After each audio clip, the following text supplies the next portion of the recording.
Hi hello నమస్తే welcome to Suryapet పిల్ల. Hello అండి. ఈరోజు మా ఇంట్లో కొత్త మొక్కలు నాటడం జరిగింది. ఇదివరకు మా ఇంట్లో కొన్ని రకాల పూల మొక్కలు నాటాం, కానీ మధ్య బాగా ఎండలు కొట్టాయి కదా, అందుకే అందులో కొన్ని మొక్కలు పడిపోయాయి. చాలా రోజుల నుండి మా వారిని అడిగితే అబ్బా చివరికి ఈరోజుకి మోక్షం వచ్చింది వాటికి. ఈరోజు కొత్తగా మా ఇంటికి వచ్చిన మొక్కలు చామంతి, వైట్ గులాబీ, విరజాజి, కనకాంబరం, మరువం. ఈ మొక్కలు మాకు దగ్గరలోని నర్సరీ నుండి తేవటం జరిగింది.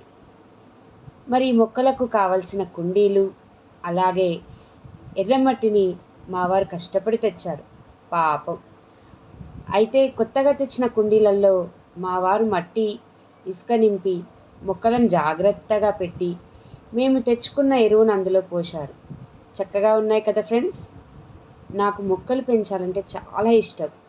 ఎందుకంటే మన ఇల్లు అందంగా ఉన్న అందులో మొక్కలుంటే ఇంకా అందంగా ఉంటాయి కదా. అందుకే మొక్కలు పెంచాలి. ఆనందంగా, అలాగే ఆహ్లాదంతో పాటు మనసు ప్రశాంతత కూడా వస్తుంది.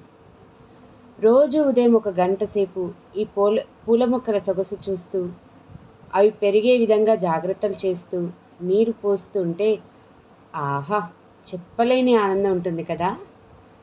అవును, ఎందుకంటే పర్యావరణ ప్రియులు అందరు ఇలానే ఉంటారులే. మీకోటి చెప్పనా, నా దగ్గర ప్రస్తుతం ఒక 15 రకాల మొక్కలు, పూల మొక్కలు ఉన్నాయి తెలుసా. అందులో మనకు అన్ని చోట్ల దొరికేవి కొన్ని అయితే, కొన్ని ప్రత్యేకంగా నేను అంటుకట్టినవి. కాకపోతే ఇన్ని రోజులు ఇలా వీడియో చేయలేదు. ఇక నుండి ప్రతిరోజు ఒక వీడియో చేస్తా మీకోసం, అలాగే నా సంతోషం కోసం. సరే ఫ్రెండ్స్, నాకు కొన్ని విషయాలు తెలియవు. ఈ మిద్దె తోటల పెంపకం, అలాగే పూల మొక్కల పెంపకం ఎలా చేయాలో అని ఏమైనా సలహాలు ఇస్తారా మీరు నా కోసం? అయితే కామెంట్ బాక్స్లోకి వచ్చేసి నాకు మీ కామెంట్స్ పంపండి. మీ ఆలోచనతోటి నేను ముందుకు వెళ్తా అనుకుంటున్నా. Please friends, okay. మరి ఈ వీడియో ఇక్కడితో ఆపేస్తున్నా. మళ్ళీ కలుద్దాం. బట్ కామెంట్లో నాకు సలహాలు ఇవ్వటం మాత్రం మర్చిపోకండి. బాయ్. మీరు నాకు సపోర్ట్ చేయాలంటే నా ఛానల్ సబ్స్క్రైబ్ చేయండి. గంట కొట్టడం మాత్రం మర్చిపోవద్దు. ఎందుకంటే నేను చేసే వీడియోస్ నోటిఫికేషన్గా వస్తాయి. వాటిని మీరు చూసి లైక్ చేసి షేర్ చేయాలి కదా.